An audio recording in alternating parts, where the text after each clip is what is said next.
Ndewono ndị be anyị ekele n'ụbọchị tata anyị ga-eleba anya n'otu nkeji asụsụ anyị mewerela eri mgbe nke bụ nkụwa. Gịnị bụ nkụwa?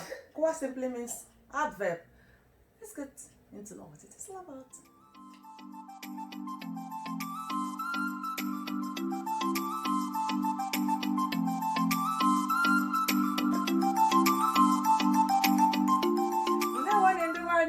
Nke onye chiri ya zere.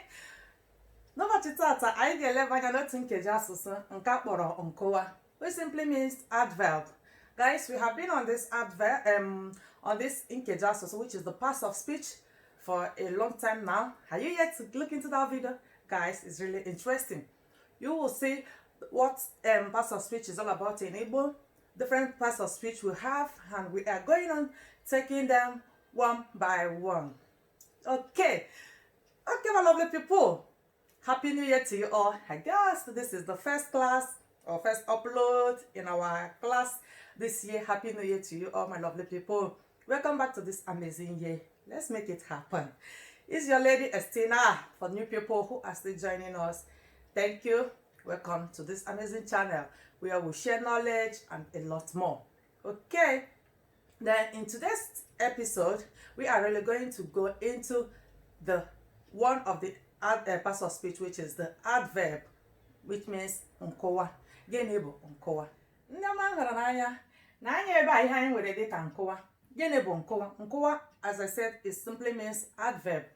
Adverb. Anyị n'anya anyị gaa n'ihu wee kọwaa ihe ya bụ nkụwa bụ. Nkụwa bụ nkeji asụsụ ma ọ bụ mkpụrụ okwu na-akọwa etu ihe si mee.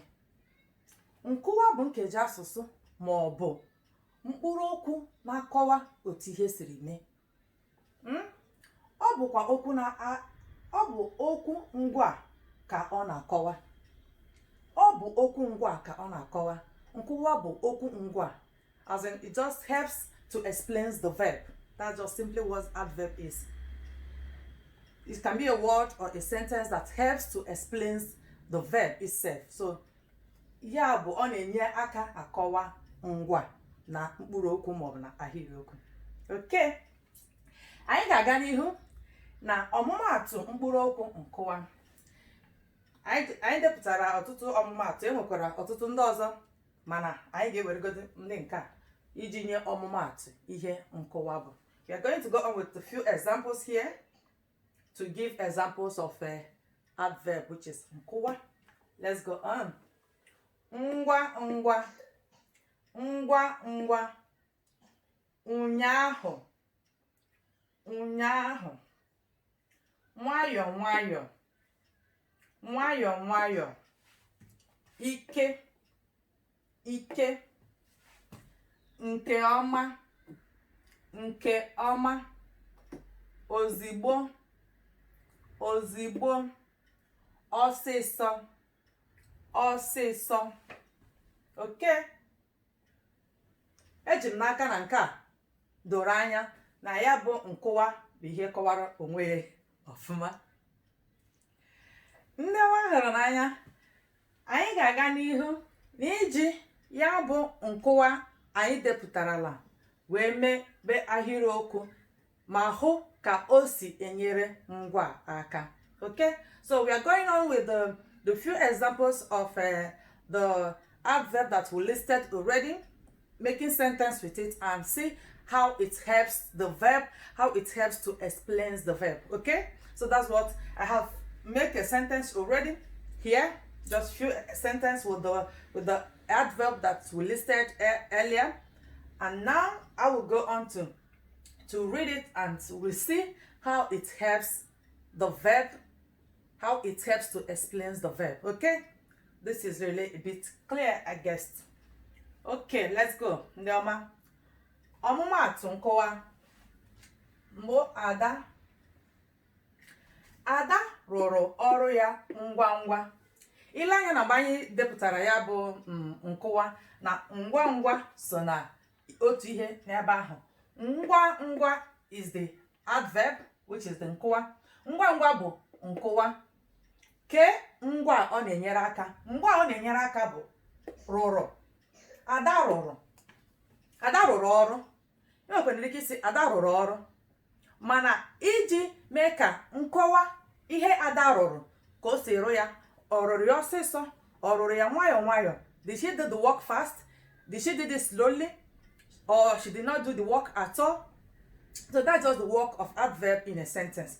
You can see here that the ngwa, which is fast, is helping the verb, which is the work, as in the work that Ada did, to explain it much more better.